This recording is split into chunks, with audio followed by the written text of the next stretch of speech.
us for a living, right? And we promise we won't take notes. What camera are you using? It's a shit one. It's a mic you got. It's a NX30. Yeah, okay. It's a shitty old thing.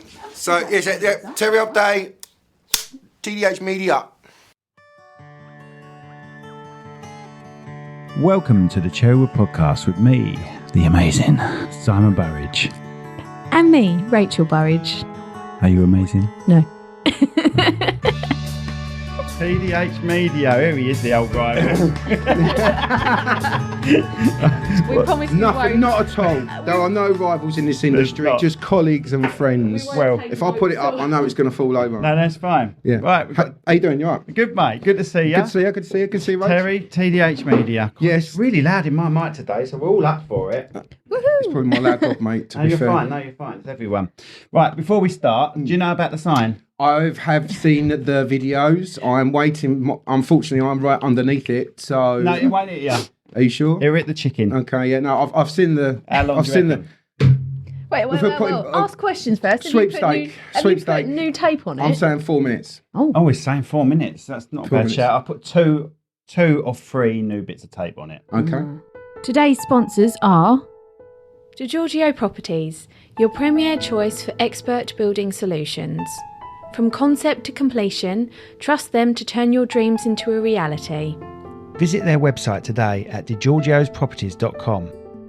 De Medici Associates, chartered structural and civil engineers.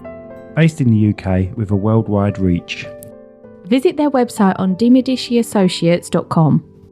Right at Home Medway, providers of safe and trusted quality care for adults in the comfort of their own home. Whether you need companionship, medication assistance, personal care, live-in care or more, we've got you covered. Visit rightathome.co.uk/Medway or call them on 01634 979 000. Fingers crossed. So four's not that bad. Good to see you, mate. Good to see you, man. So Terry is a videographer and photographer, just like us. Yeah. We met you 10 years ago. Did you know Is that long? I'm at 10 years. We met you 10 years ago, Wow. I think. 2014, and you won the wedding awards. We met you, Yep.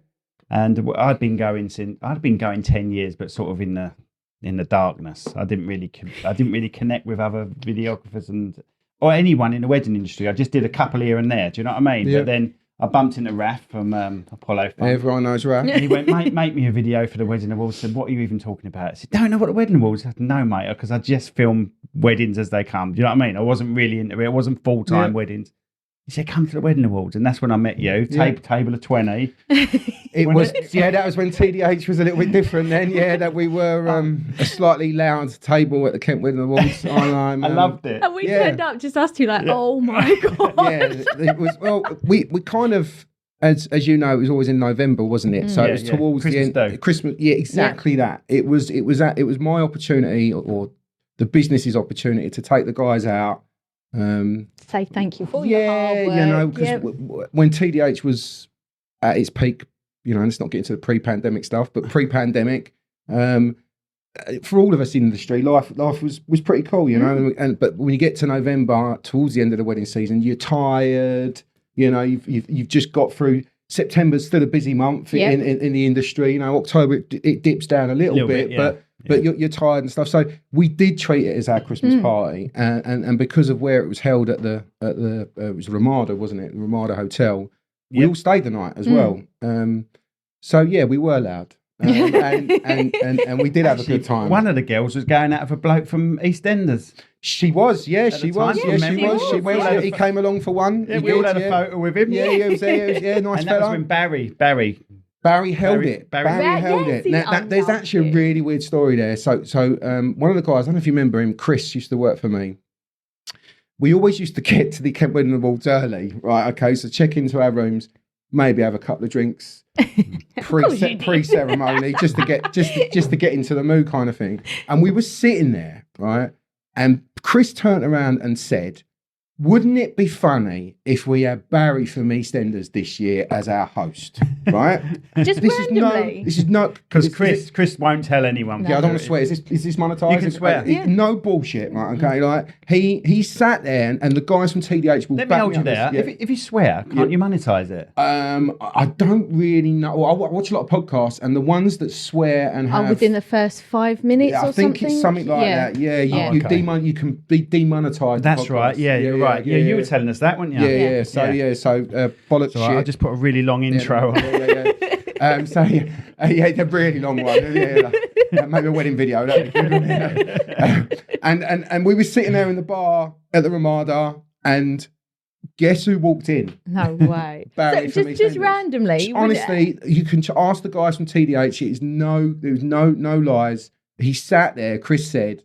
And wouldn't it be funny if this year we had Barry from EastEnders? Was it the timing thing? Did he literally come in after he said it? Literally, it was like minutes afterwards. It was the most freakiest thing. With a light shining behind him, like, ah. Chris is being known for coming up with mental thoughts, and And that was a good one. Out. That was a good one. Yeah, that was a good one. Yeah. Wicked. So when did you first start winning or go into them? Because I don't know how old they were. Well, so the first one, and it was much smaller, and it was. It's just going to keep rocking them up. Going to have a full collection in a minute. So the first one was the Kentwood Awards. It was their first year. Oh, right. And I believe it was 2011. Uh-huh. Oh, right. Okay. And it was smaller, but they still did well and really had to move. It was at the Ashford International, so it wasn't even the normal Ramada Mercure in Maidstone, and it was less categories. There was less people there, obviously, because it was the first one. Oh, now it's like photographers with like AB negative blood types and stuff, isn't it? Listen, I'll stay positive. It was it was their first year, and So wedding venue with the best sycamore tree is. Well, How many categories were there then at the time? I can't remember. It was time. That was 4 minutes. That wasn't bad. Right now, and I want danger money.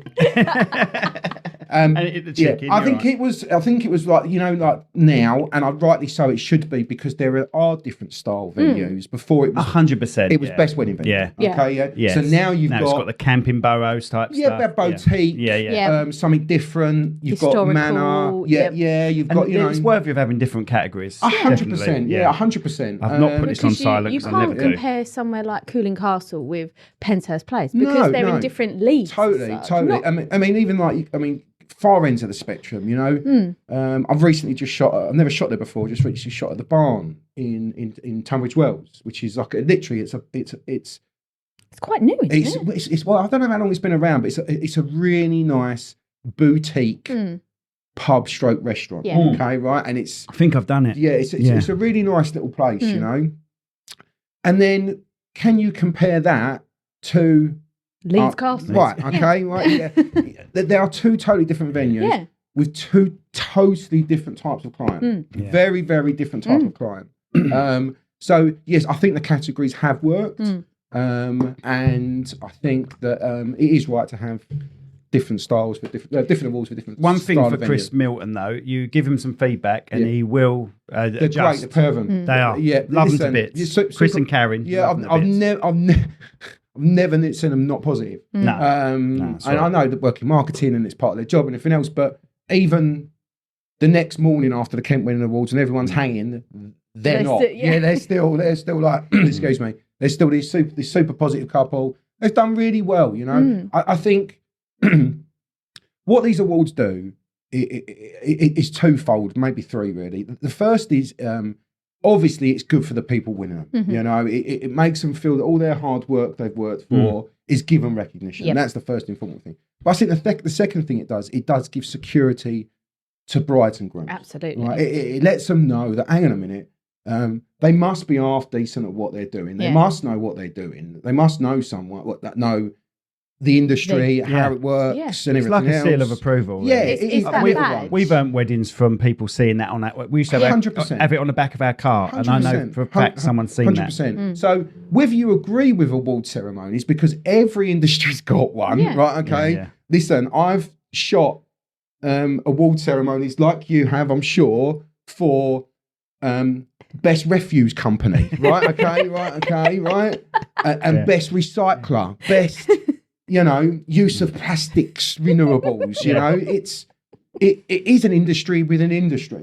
Awards industries are exactly that. I get it, right? I'm not a sucker. I understand what it's all about. Everyone needs a bit of praise, though, doesn't they? But That's the what thing. it does do is it breeds confidence into clients, and it makes you feel good, right? Okay, even just getting to that final when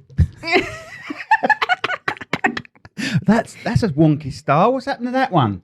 that was the drunk night. Did you drop it? I think we did. To be fair, it would have been the first time, and as you can, that's 3 Christmas parties. Right, it's not even 3 wedding awards. It's 3 Christmas parties with 3 stories attached to each individual one. Believe me. Yeah. So listen, I'm fully aware that the awards industry, full stop. I understand it's an industry, right? But if it works for the client and it works for the people entering and the people winning, then carry on. Carry on. Do you think they should have a wedding photography and videography category? No. No. Separate, you mean? No, together. joint. One together. Nah. So you have videographers, Yeah. you have photographers, and then Yeah. you have ones that do both. No, I So, don't think so. as someone who does both, right, I respect both mediums, and they are 2 totally different They things. are. I think that there is a space for both. I think there's a third approaching that we all know that's coming, and it's the dreaded content creator Yes. stuff that's coming. Seen that, yeah. So what's the difference? What technically Well, they're just is literally- the No, listen, difference? that's not true. It's a different. Again, it's another different medium. approach. Yeah, it's not Different encroaching. It's not. I don't mean it like that. It's not encroaching on videography, and No. it's not encroaching No. on photography. It's another medium. Yeah. It's the behind the scenes stuff Yes. Yeah. of what's going on at Yeah. a wedding, and I get it. Yeah. A lot of my time now at weddings is filled with other people's social media. Yeah. Yes. So it's content creators are basically to do your social media for They're the day. doing what your mates, what the bride's mates would have normally Yeah, done. I mean, that's the thing. Yeah, I think there's a professional side to it as well, Yeah. and I think that if anyone applies themselves to a profession, then we need to give them the respect Of course. Absolutely. of what they do. I don't know enough about it. Right, I'm a little bit old school. Yeah. Right, okay. Riley. Like I say, so the early days of it was the brides just doing it themselves, those bouncing things. Yeah, like boomerangs. So and what stuff they like would that. do now is they just jazz it up, so it's a Yeah, bit more professional. yeah. But I do think because of the world we are now in with social media and with the generations that are coming through, including my own daughter It's their who's lives. 22 this year, I'm fortunate enough to see the progression. the of it, progression yeah. and the change that generation is going through in terms of social media and everything else. So it's gonna happen. If there's one thing this industry, like every industry, it doesn't keep still, does it? No. Right? It doesn't keep still. Like whereas Well, anything. I used to shoot on tapes before, and then used to produce on DVD, and then that changed from that into cards, and that turns into supplying as digital and streaming. Yes. But that all happened quite quickly, don't you think? Yeah. Well, I think DVD had a longer shelf life. I mean, listen, they're still selling them, mate. Yeah. This is the thing. Like people are still buying the that software. that 725, 7.6 resolution. Yeah, like- and the software's drifting away from it. I don't Yeah. think mine even does it now. Yeah, I mean, Max. I mean, even Apple supporting. They don't support Blu-ray burning. No. Right, you've got to have a real. I've got an old Mac that I've kept Just Just for to that. burn it. just for burning Yeah. blues in Yeah. Encore because, the new format, new Mac, they Yeah. don't support burning blues. So, but Yeah. if we're getting into technical stuff now, we all know that as soon as you put it online, it gets compressed to hell, Yes. right? And there's Yeah. nothing you can do about That's it, right? But as soon as I put it on my Blue and I stick it in a PS5, it's going to come across Yes. Yeah. exactly the way yeah. I wanted to shoot it, you know? Because we've still got an old VCR to DVD player just in case, didn't we? Yeah, I still do. I do tape conversions. Well, I go to you when I want what did we have? film. When I want a cine to convert. Yeah, So this is exactly my point. It's funny when I speak to clients, like when I give them their final copies, I say to them, look, I'm supplying you a nice streamable version now. It won't be online forever because I've only got a finite amount of server space, but I'll give you a couple of years of watching it online. But straight away, also, you can download a version. Yeah. Okay. Yeah. But I'm also going to send you a Blu-ray. Right? Okay. I still like to send a physical. I'm old school. A physical media copy. Right now, they laugh when I say it. I say, look, go and buy a Blu-ray player for 50 quid right, at your wedding fund. Right. Okay. Right. Because in 20-25 years' time, no one knows. I mean, Apple Vision's a great example. No one knows how we're going to be consuming media. Yeah. So take that Blu-ray I've sent you, go and buy a Blu-ray player for 50 quid, go and buy a HDMI cable, get a Tupperware box, right? Get a Tupperware box, right, okay? Wrap it all up, right? Stick it in the loft. Right? Just stick it in the loft, right? Okay. If you haven't got a PS5, you're not going to watch the Blue, I get it. But if you have got one, then it's going to stay out. But if you haven't got one, go and buy a Blu-ray player for 50 quid, because I can tell you right now, the technology, even digital formats, you know, we're on MPEG-4, H.264 coding for Blues. Yeah. H.265 is for the video online now. H.256, H.257. You know, like who knows? You know, that's right. And like you put it on a USB stick for the back of their telly. You've got a stage around the 4 gig sort of size. Yeah. Well. The other thing is as well, some of the tellies won't play them, and connections change, right, as we all know, right? So we've just gone. The world is basically transferring over right now to USB Type-C. Okay, right. Yeah. The world is literally, because the European, even Apple doing it, isn't they? Because the European Union is forcing them to do so, but they are doing it. Okay, so that is another old connection, or I/O, if you want to, that's now gone. Right. Okay, so if you had that USB stick, and we are then 25 years in the future, how are you going to watch that USB stick? Yep. You know? Yeah. How are you going to watch it? Yeah. So, I remember having, so it was just coming through 2000, so that's 25 years ago. I had 15 gig on my PC. Yeah, my mate went, that's far too much. You'll never use all that. Yeah, my storage now, because obviously what's happened with TDH now, it's just me. I've scaled it down. My storage alone, I think I've got 70 terabytes just in the studio, and that's all RAID, right? So it's actually 140. Yeah, so because I mirror everything when I back everything up. So this is the thing then. So again, technology, as things change, as resolutions change, you do more storage. Are you as bad as me? I still keep everything I've ever shot. Mate, I'm a holder. Even in RAW. I'm a holder. I've still got tapes in the garage. Yeah. So I mean, a great example. A couple of weeks ago, got someone messaged me. They had lost their Blu-ray. Didn't do the Tupperware box. Lost their Blu-ray, and they'd lost someone. Okay? Yeah. And they wanted some footage for funeral. Yeah, exactly. With a husband once. Yeah. So they're like, "Tell, have you still got it?" And so up until recently, I still keep a copy of the Blues, but I used to keep all the masters of the files on Blues, right? Okay. Then the master DVD, the master Blu-ray, and the photos all on master Blu-rays. Took ages to back up.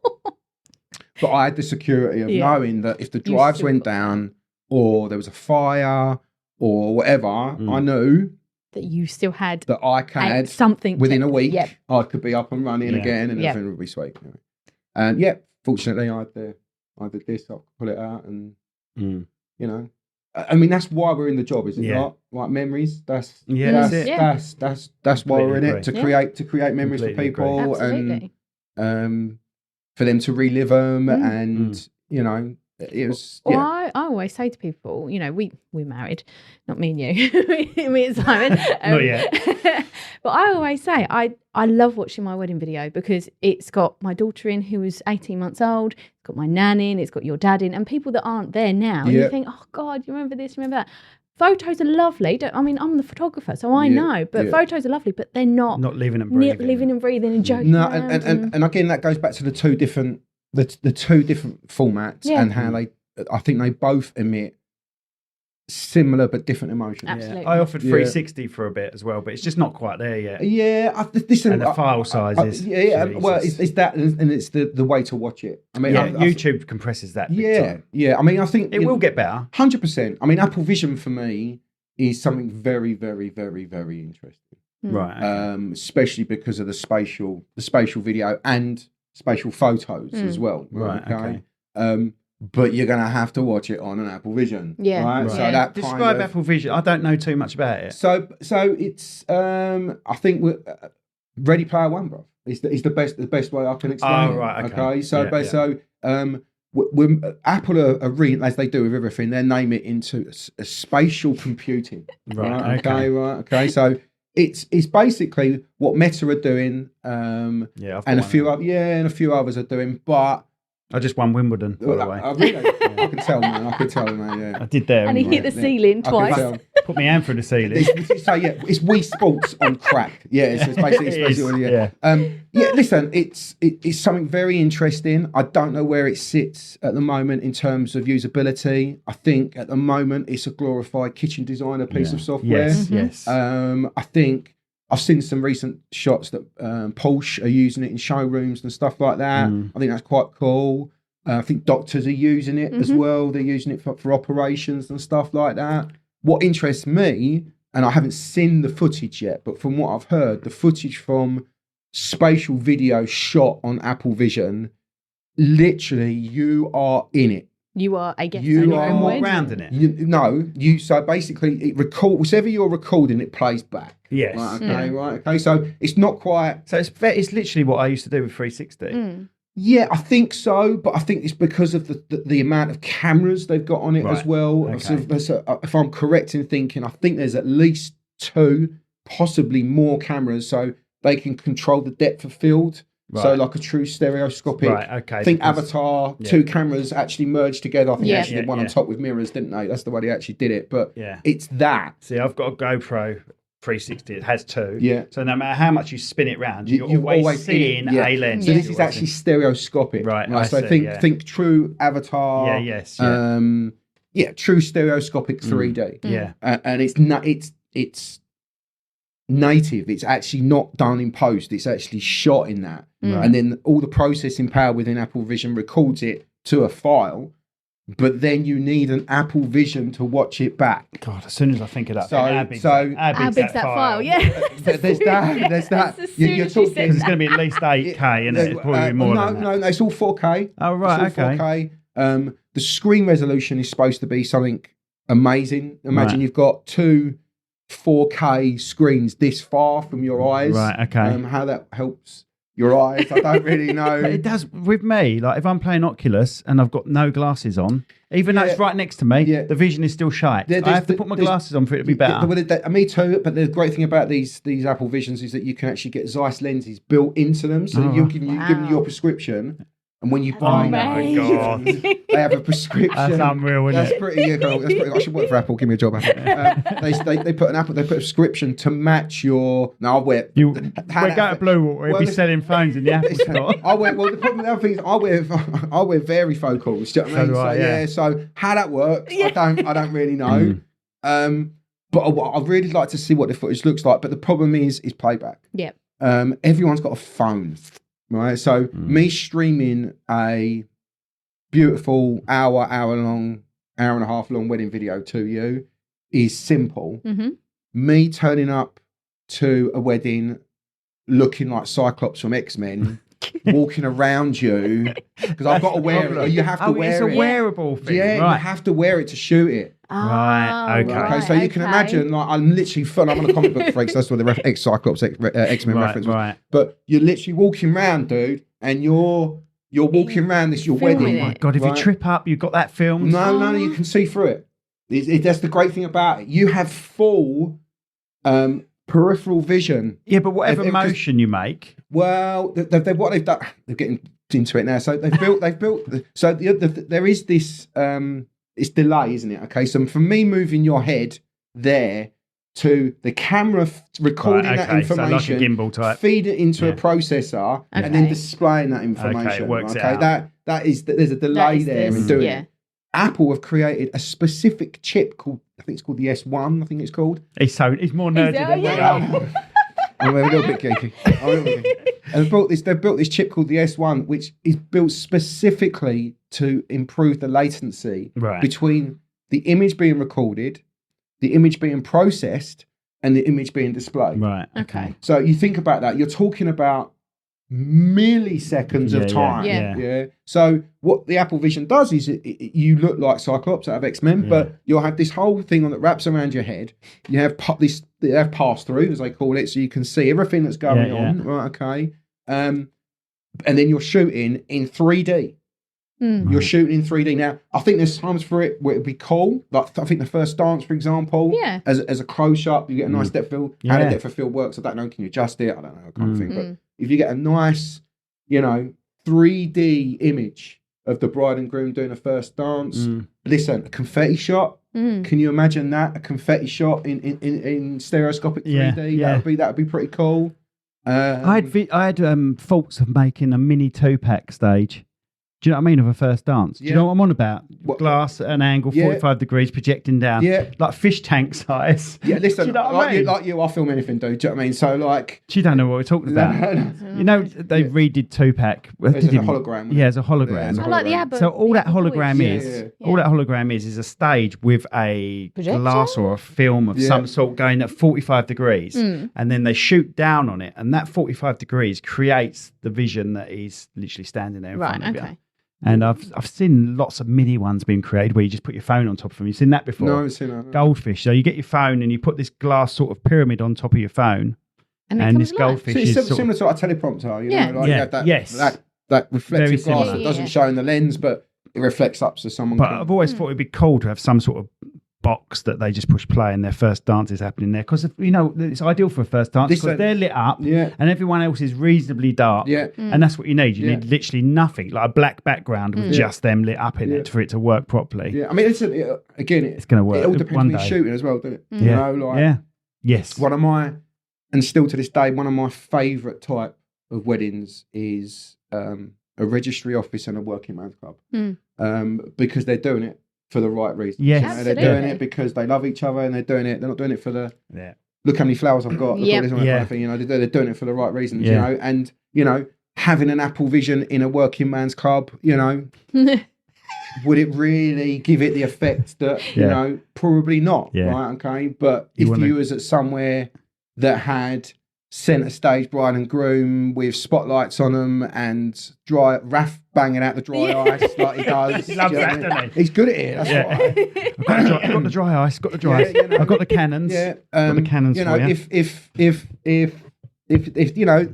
different weddings, different things. It's.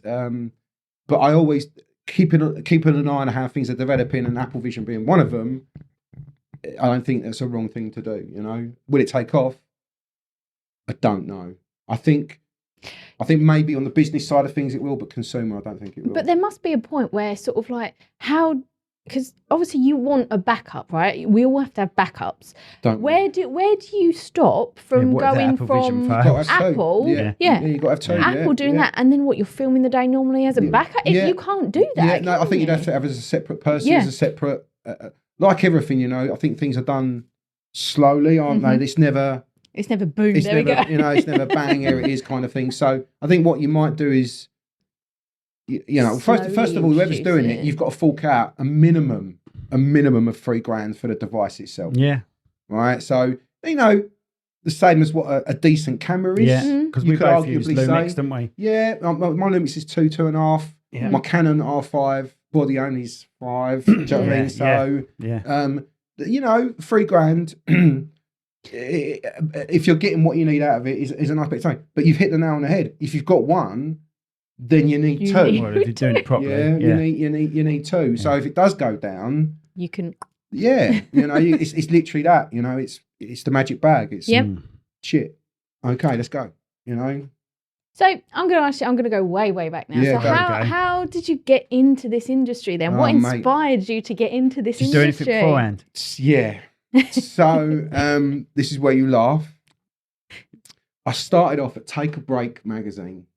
Oh, right, yeah. When I was 18 I think my years brother-in-law old. was in one of the cartoons. I think we've all been in it, mate. It's a life story magazine, isn't it? You know, Yeah. it was at the time. This is back in trying to figure it out. I think it was 92, 93.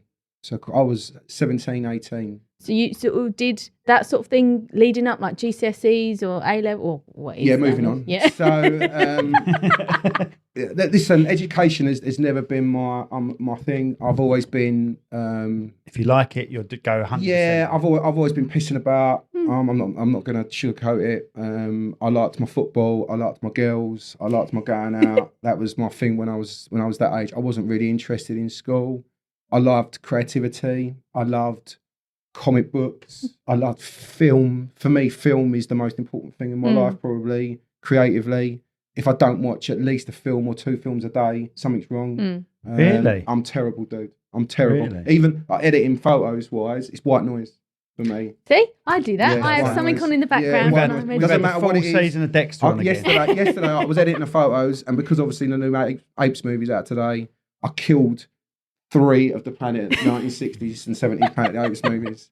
But like you said, it's background White noise. noise. It's what, It's yeah. not- it does white Yeah, but noise. if I'm doing it, if I'm on my phone and I'm watching something on telly, she gives me a bollock. Yeah, that's different. That's It's different. Yeah. the other thing as well, I video thought you'd be on my side. Yeah, that's but- only photo editing. Video Yes. editing, I can't do it. Obviously, Yes. I've got to be in the Of zone. course, I've got to yeah, be yeah. concentrating. But when I'm photo editing, I like to have white noise. It used to be music, but I find that I can get in the zone creatively if I have something there that I'm in. Even if I've seen the film 57 times, if I see Aliens one more time, I think I'm going to go nuts. Do you know what I mean? It's like, it's my favourite film of all time. Really? Yeah, I love it.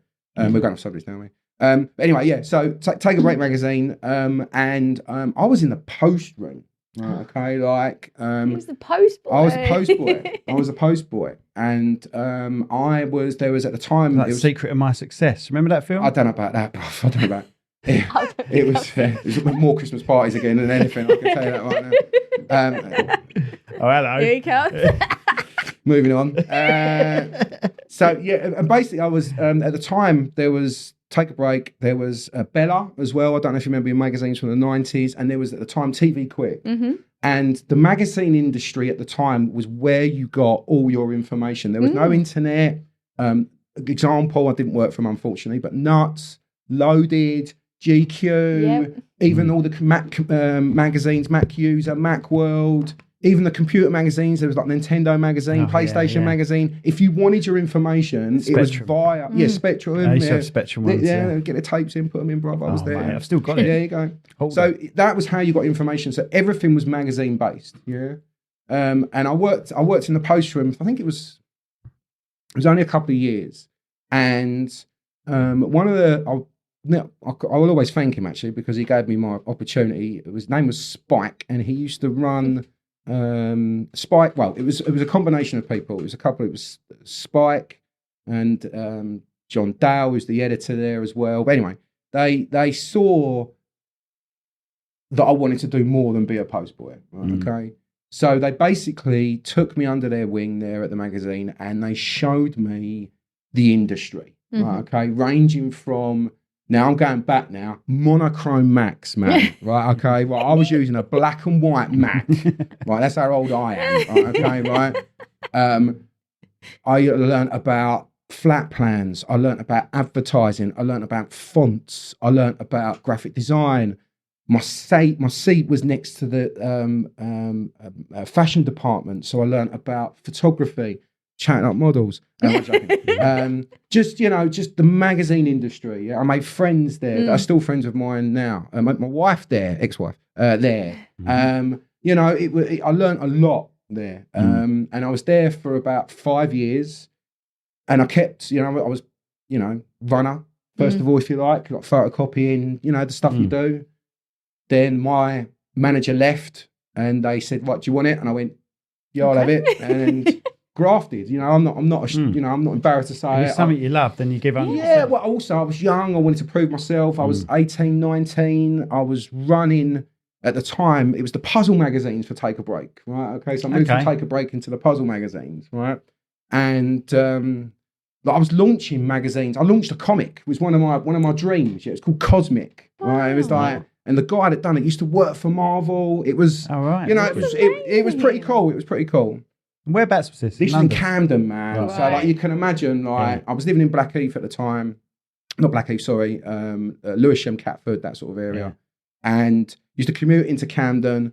Listen, Friday nights or Friday afternoon. It's a lifestyle. Mate, I listen, love that lifestyle. Well, it was different to now, right? Okay, so basically what used to happen, not so much me, maybe sometimes, but you go to the pub.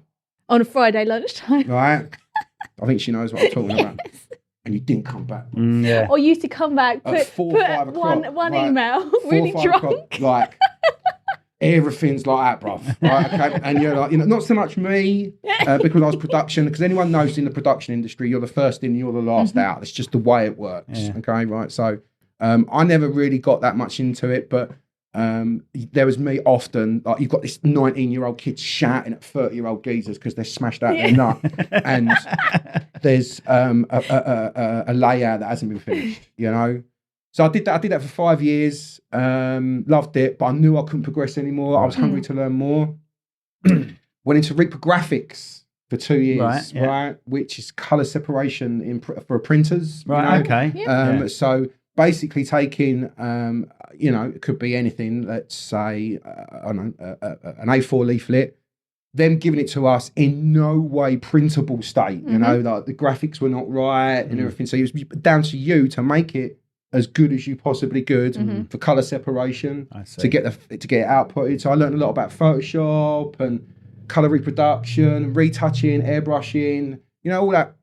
See, do you know how I learned it? All that AI stuff. Do you know how I learned it? Yeah, generative film with Photoshop. Generative film with Photoshop. Say it, go on. No, I learned it by just winding my mates up, putting them on body with tits Great way of and doing stuff. it. Yes, a great way of doing it. It doesn't matter how you learn to do it. It's what you learn in the process of doing it, you know. It was all a wind up just for my mates, putting their head on tits. That's it, yeah. I mean, the thing is now, this generation coming through now, they've got it. Just born with it. Well, not even so much that, but the new AI features. It's so easy. Have you tried and that? scary at the same time. And don't it get it wrong sometimes? Yeah, but it gets it right a lot as well. I mean, especially the new generative fill stuff. Yes. In the AI stuff, and it's only going to improve. There is now a video version of it, you know, which is for me is, you know, Shutterstock. Yeah. Basically shut down overnight. Yeah. That for me is petrifying. You know, Shutterstock have been going right, unless they're doing live events. So this is where we feel we're kind of protected from it a little bit, is that AI cannot replace live event recording. No. Okay, it can't. No. It can improve it. Yeah. But you can't. Post-edit. It can't record it. Yeah. Okay, so that area we're covered. But you know, I've written comedies. I could just tell it the comedy, and it could come up with something. It come up with B-roll, certainly. I shouldn't say it right, but your Kent wedding, they gave me a bell. We were celebrating TDH's 20th anniversary, and they said, we're doing a feature. We're going to do a feature. Can you write a 400-word magazine? ChatGPT. I fucking did it. Mate, all the time. I literally jumped on there, bruv, and I went, can you write a 400-word magazine article for a wedding magazine about Terry Hobday, managed director of TDH Media for 20 years, Kent winning award winner a couple of times. And only 4 by looks of it. And recommended supplier for blah blah blah blah blah blah. It went. Yes. Now I read it and I went, right, okay, I'm going to change that. Sent it to her. She came back to me. She said nothing. Yes. Nothing. Right now, you know, that is where amazing. For us, it is for copywriters. The descriptions on these stuff on my podcast, it's all that. Yeah, I go, Terry came today, he's from TDH. Yeah, even when we spoke about this, we spoke about that. And it gives you a lot of spiel, but it's vague. Do you know what I mean? Which is perfect because you want people to still watch the bloody thing. You don't want to give away too much. It's perfect for it. So, I think it's called Sonus, which is the new OpenAI video version of video creation, where you can literally, it's prompt. Is it free? Well, at the moment it's tokens, I think it is. So what they'll do is charge it up. Well, to the big companies, they'll put it out to them first. So, but I mean, Adobe have already been working on it. They had a feature showing. It was crazy, man. They had some footage of this guy, and he had an open shirt, and he was coming down a staircase. But the thing that really petrified me is that he was underneath a tree, and the light rays were coming through the tree and Mm. causing shadows on him as he walked down the staircase. Right now, they jumped straight in and did a prompt and said, replace his shirt and tie, and put a tie on it. Right now, you can look this up and you can go and see it on YouTube. And the same light rays coming it through. went processing. Obviously, sent it off to Yeah. OpenAI servers, pay for them tokens, right? Okay. And then it comes back, and the same footage came back. The shirt was there, the tie was there, but most importantly, the rays through the light, through the trees, were still there, and it had matched it. Wow. Now that It's unbelievable, isn't it? it's hard enough to do in a photo, Yeah, right? yeah. Okay. Let alone Video. Using prompt-based video manipulation. So I'm a little bit petrified by it. I'm a little bit excited by it. I think the medical industry's going to make massive leaps and bounds with It it. still is going to require imagination, mate. Yeah, it is going to. But I think that what you're going to see more of now, especially in, because I'm into film, I'm into it quite a bit. I think the effects houses are going to become either no more or they're going to become a lot less. Tyler Perry, the American producer in America, he was just about to push the button on that $800 million brand new studio in Atlanta the day before Sonus came out, which was the video creation. Stop. Cancel it. Yeah. Cancel it. Mm. So, you know, I'm excited by it. I think there's a place for it. It's just us getting old, mate. I think that has got a part of it, mate. It has. It really has. It's happened to all of them in the past when us Yeah, no, listen. us You know, tossers if you came don't, through with our digital if cameras. you don't ride the wave, you get crushed by it. Yeah. It's that straightforward, you know. And we're doing it now, aren't we? You know, who would have thought we would have been doing this as a podcast 5 years ago? Exactly. But I think they still, because I was taught, I was born into digital, so I learnt digital at university, but they still teach you the background. They still teach you how it got there, if that makes sense. Did you ever do that, Tel? I was, I Was you cutting? born in the 70s, raised in the 80s, raved in the 90s. Do you know what I mean? So, like, my dad had a film camera, you know, when I was younger. Yeah. So, I remember, you know, pressing the wrong button and the film just going. And And trying my to dad load freaking it out up. over a 24, 36 exposure film. I mean, this is the thing. You kind of nailed it. I mean, digital has took away the risk. Yeah. A little bit. Yeah. You know, I mean, you can do other riskier stuff now. Yeah. Because you can do. It's instant, isn't it? You Yeah. can But see it's it. a balance, isn't it? It's a balance, right? Imagine a photographer, a wedding photographer back then in the day, right? He'd go and take photos. The risk is he hasn't got a clue what he shot until he takes a moment and develop. But He needs it's to a be one-day on job. Brick it. It's a one-day job, I'm though. bricking it just thinking about Yes, it. it scares the hell out I of am me. bricking just. But look at it like this way. Look at this way. He takes it home. He develops it. He goes back to the wedding that day, hands on the photos. His day's done. True. Yeah. True. And listen, they probably only got from the day. About 20 photos. Well, maybe listen. Let's say 50 at the let's say most. 3 rolls of film. Yeah. Right. Okay. Yeah. Maybe 4. Yeah. Right. Okay. 4 And they're all rolls good. of A film. couple of them are going to be matches. Right. And what he's done. I mean, this is where the industry's changed. Right. Okay. So before, when I first started doing this job, the list of stuff to get shot in the morning was minimal. Right. Okay. Did you get a shot of the dress? Yep. Right. Okay. Did you get me getting in my car? Yeah. Right, okay. Yeah, Right. yeah. That was probably it. Now, right, do you get okay? me handing presents to Dude, right, dude. Could right. you get me I've do done a my full shoe day's up? work even before I've left bridal party. That's the like thing. that. See, what I'm saying is the balance. That's my so- first cross on. Can you take a picture of it, please?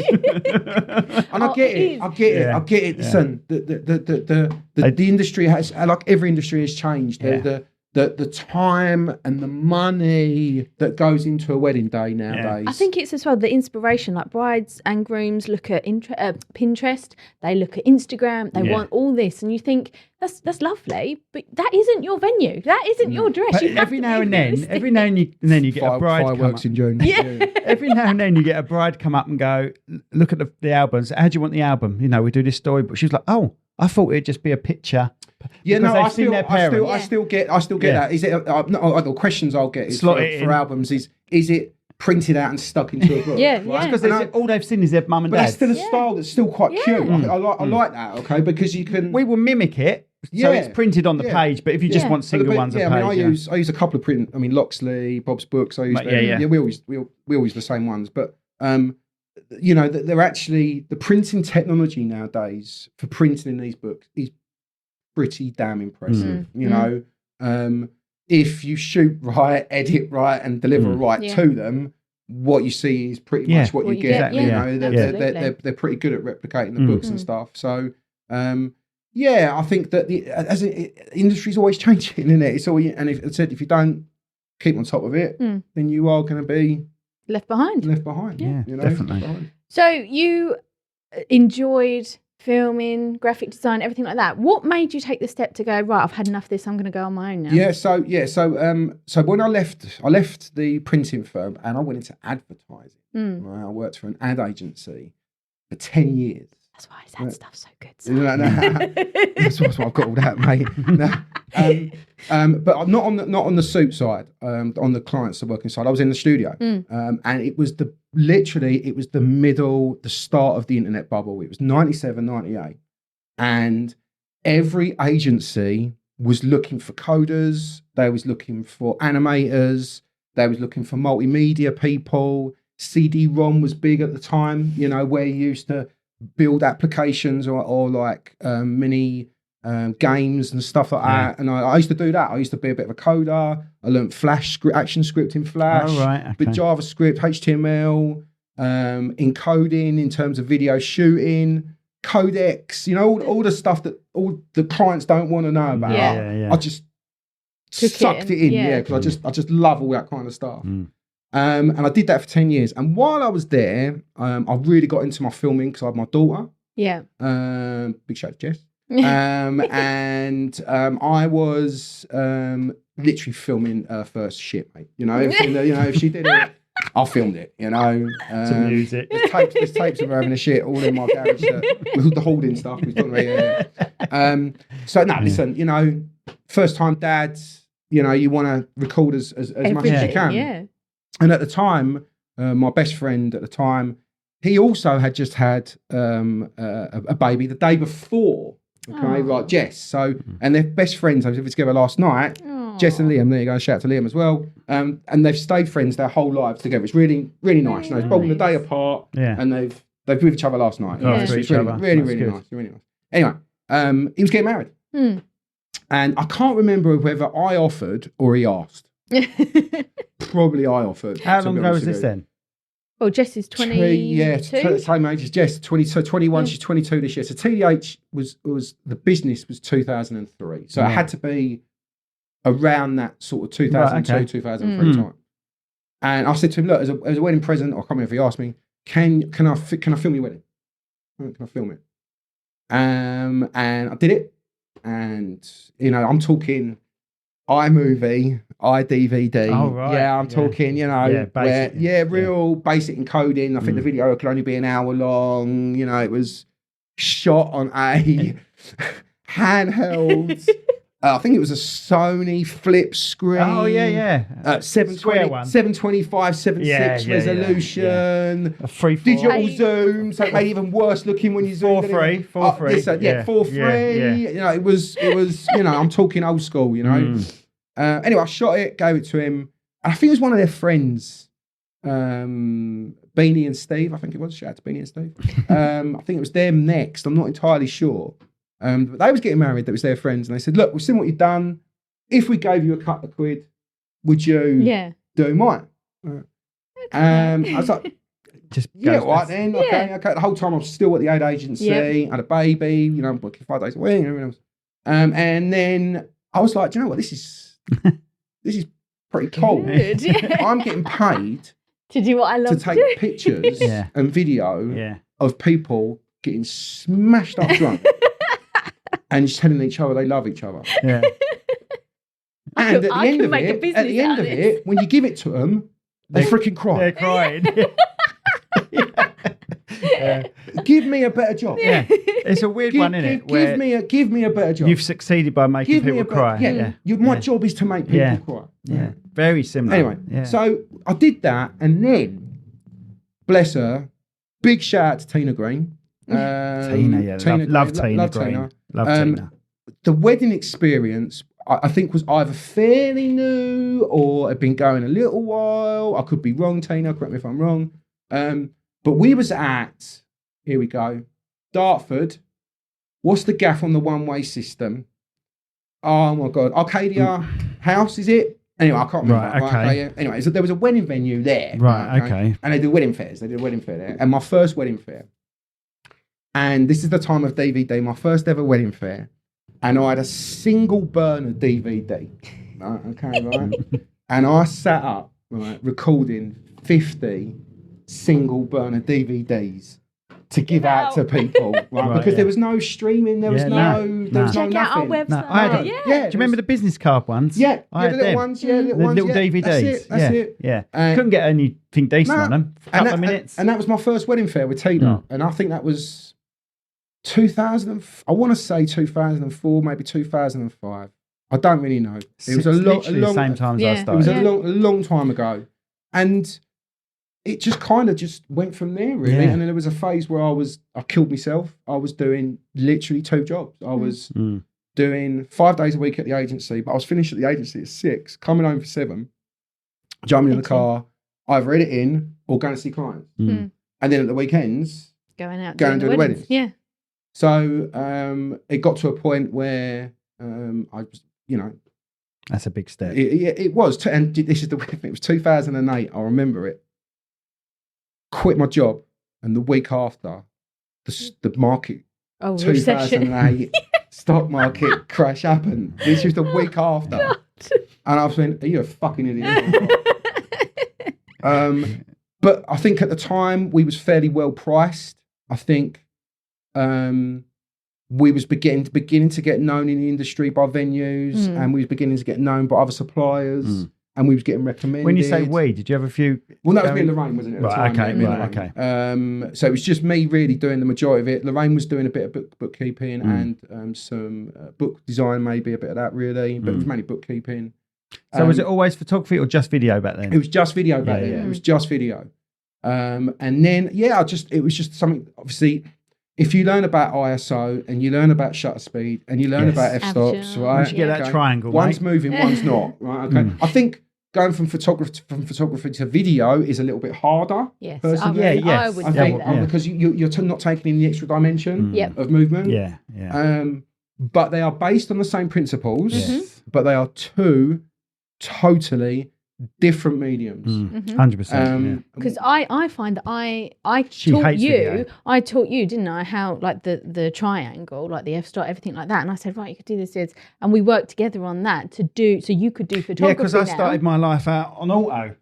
Everyone does, because you're shit scared. I got married in 2000, and we went to see. We had it filmed, our wedding filmed, and we went to Missing Link Productions, which isn't far from where you are based. They are around the sort of Bromley Sidcup sort of way. This wasn't to me, by the way. No, I was 13 at the time. Okay. That'd be wrong. And so they came and filmed it, but I was fascinated. Went to their studio, fascinated by it. I was doing adverts as well as weddings and things. So when we went on holiday, we had the old Sony flip out. Do you know what I mean? We went to Mexico, filmed all of that, and then I created a video there from that. And then a couple of mates went, same as you, come and do my wedding. Yeah. All right then. So I got another camera, some shitty old Canon thing it was. I think my first half decent camera was like a Sony FX1 or something like that. Yeah. No, I had the Sony, before it was the HD version, the grey one, I can't remember, VX2100 or whatever it was. Open the gate.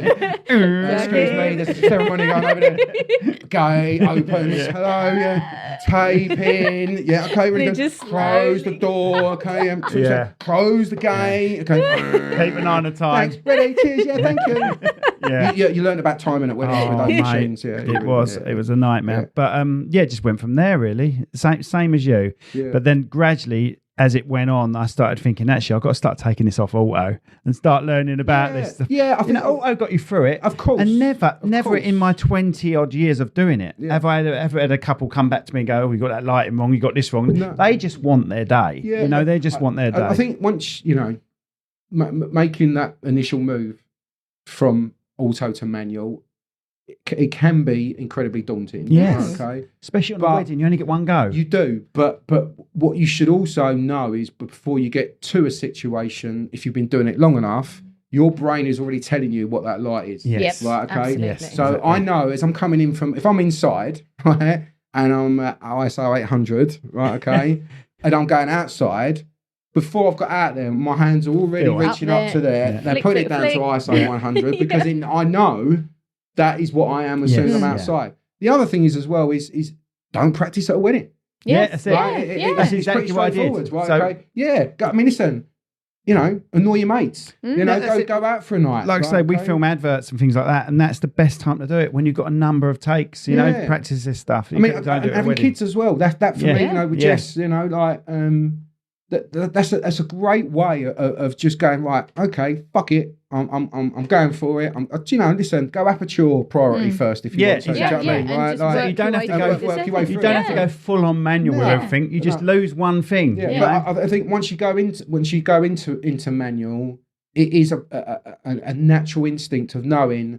Listen, going up for You group know, shots. yeah. You know that your f-stop's going to change. You know, from going from shooting that to a cake. Yeah. It just automatically just happens. Do you know what I mean? But that's only through doing it Over and over and over and over again. and over and over Absolutely. and over again. Yeah, it's when they're doing their speeches with a window behind them, a nice shiny window behind them. Nice little backlight. That's when you're like, I really should start learning manual. Yeah. But listen, and that's, I always say, when you know that if you're half decent at your job, right, it's not when it's going right, it's when it's going wrong. Yep. That's what I've always said to him. So he's going to start following this. That's when you know that you are any good at anything. It's how you deal with situations. Here we go.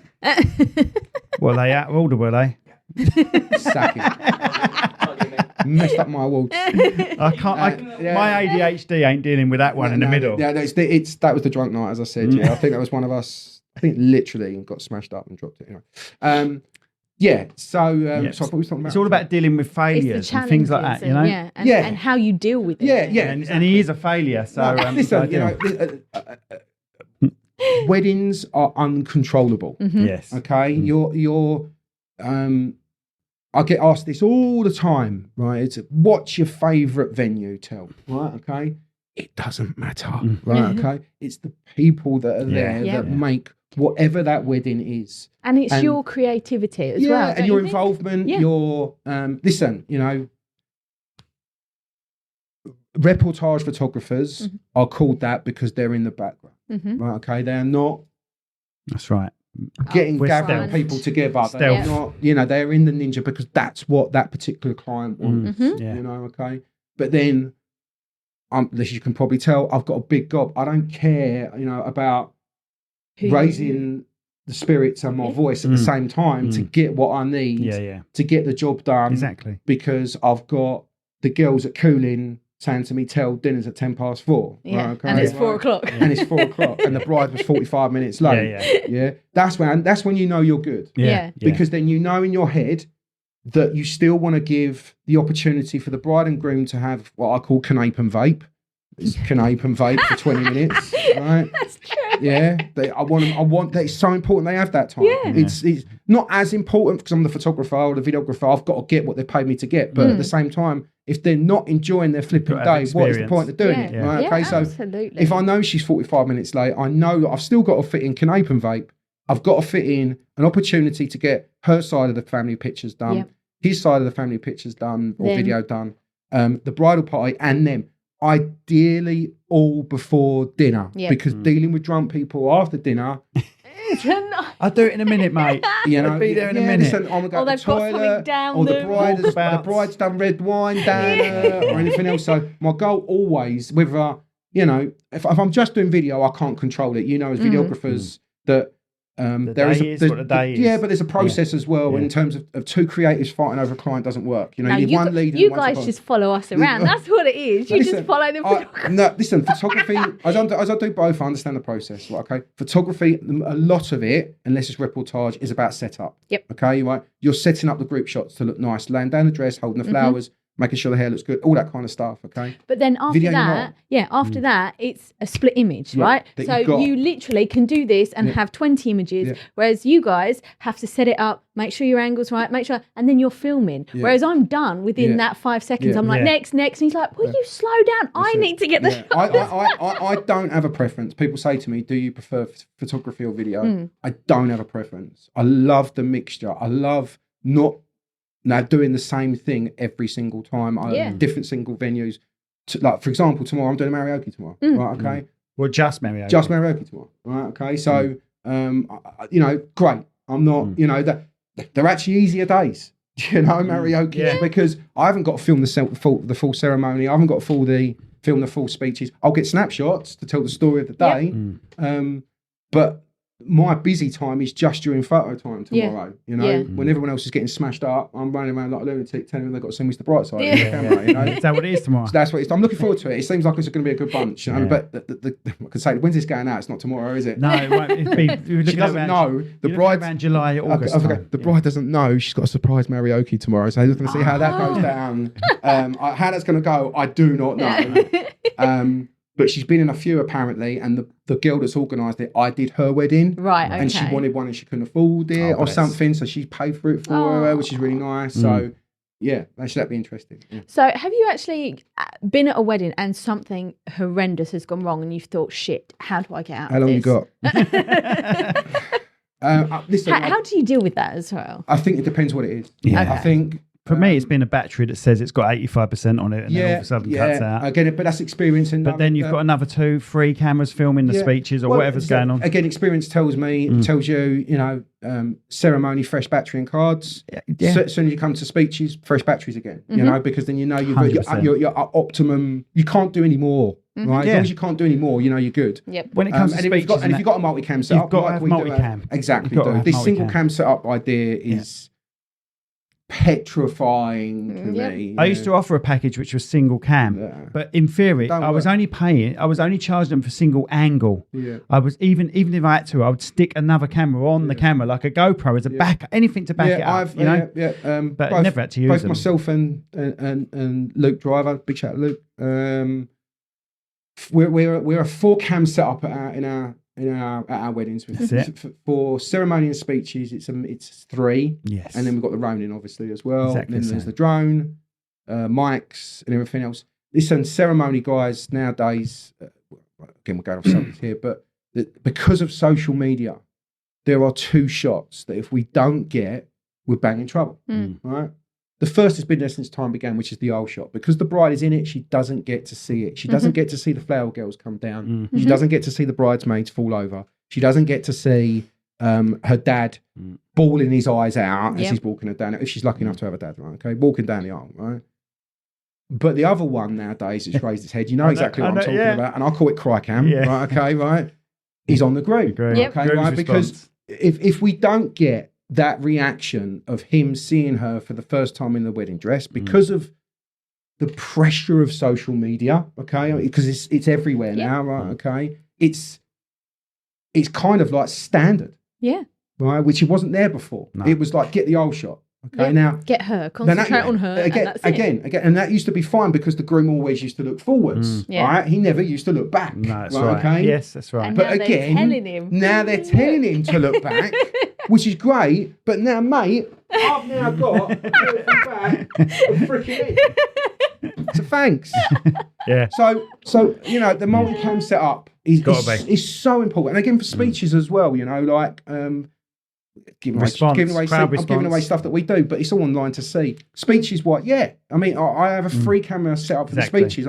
I've won on the whole of Top Table. That's exactly what we do. So this not only are you catching the person speaking, but potentially if they're speaking about someone on Top Table, you've got the person they're talking about close up of who's speaking, crying her freaking eyes out, at Top Table, Yeah. And then that other cam getting the applauses, getting the reactions if you can, and then the one the close up who's speaking, and one the close up and speaking. Exactly what we do. Yeah. And a single cam setup for obvious reasons. Listen. We've all had technology fail on us. Every single person in the world at some point, whether it be a flipping remote control or a exercise bike, right? Okay, technology fails. The problem is not when it fails; it's you haven't got something to replace it when it fails. Yep. Exactly. Okay, so Listen, Ryan. honestly, dude, it's the best advice I can give you because it always happens when you don't want it to happen. Yeah. Speeches. Murphy's law. Speeches, like, at least if you go 3 wrong, cams. It'll go wrong. Yeah. At least 3 cams, and for me, at least 5 mics. Yeah, exactly. You've got a mic on each cam and 2. I've been using these little Sony sticks. That's man. what I use. Yeah, man, they're freaking awesome, bro. Yeah. Because Pop it in. registrar, Bosch. Yeah. Yes. Reader, Bosch. Yes. Yeah. I wish there was a white one. For the well, I mean, we're Down the fortunate. We're fortunate because the bride and groom They're so face close. because they Yeah. face each Yeah. other, and you know, Yeah. she's looking at him. We're fortunate to get the vowels, the voices Yes. picked up on his mic. We're fortunate for that. 4 of them mics. Unless it's 2 girls getting married, all right. That's So very then mic up the registrar. Oh, well, I do a registrar groom every time. Yeah. I don't necessarily use them every time. It all depends what the sounds come out like. Yeah. You know, it's just, sometimes it's good on I one mean, of them. audio is just as important as video. Yeah, you it is know, these days. It's you know, It's more important if you're doing a cinematic style edit for them. you get the You know where they voiceovers want the and stuff. voiceover and stuff. and You know? like that. Yeah, I totally get it. So how do you edit then? Is there a style that you have, like you put the as quick as possible? Well, no, listen, like all of us. I mean, I've been doing it a long time, right? So, I tried to shoot in camera, right, as much as physically possible. And that includes for photography, it's slightly different, but because you can reframe afterwards if you like in photography. Video, I suppose you can in 4K, but with photography wise, I frame it. I position it, I straighten it as if I was shooting on film. Yeah. Right? Okay, because why do I want 50 pictures of the same thing? Yep. Right, okay, to edit, to go through. Yep. Right, okay. Yes, I get it, eyes closing and everything else. Shoot 10. Yep. Right, okay, shoot 10, but do them landscape, portrait, tight, wide. Yep. So you've got all these different variants. Still to the pick same from, eyes. but still different variants to pick from and stuff like that, you know. And then video-wise, there is a bit of manipulation that you can do afterwards and everything else. So I try and shoot as much in camera as possible. Photography-wise, again, it's been made easier for us now. Lightroom, as you import, you can apply the filter. So if you've got a look or a style that you use consistently at every single wedding, I don't. Yeah, I think was gonna say that. I think the suit dictates the grade. Yes. Okay, because most dresses are white, right? Most of them, okay? So they're always white.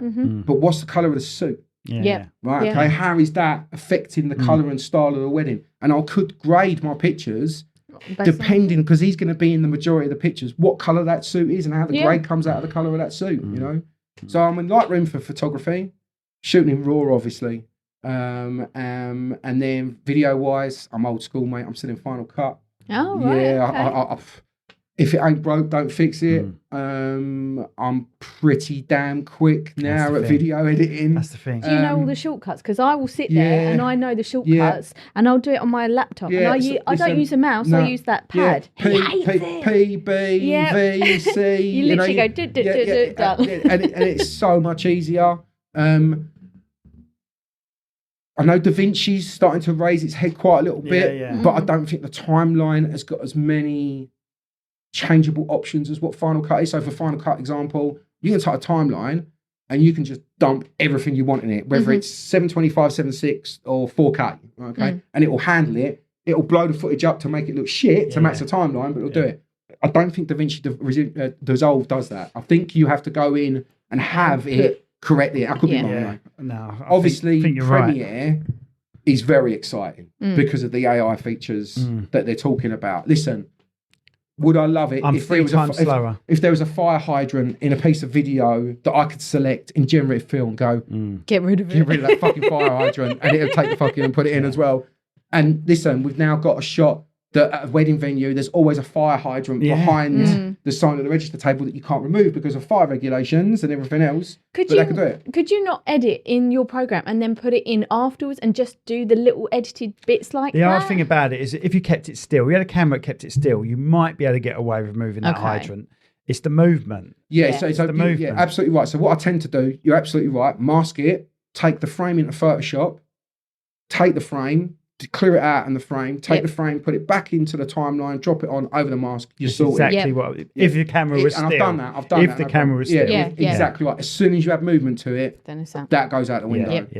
So and there's no way you can try and match it manually. No, it will never happen. way. Never happen. Oh never God, that happen. would take. Well, that's why they have motion control cameras. Yeah. Like that's how Star Wars was shot. The first Star Wars, they had a big model on a blue screen. Then it wasn't green, and they had a camera on the motor, and they just did the passes 6 times, I think it was, to get the same shot 6 times. Yeah. Then they took the film, laid the film on top of each other, got the composition, no After Effects, man, old school, laying it down, frame by frame by frame.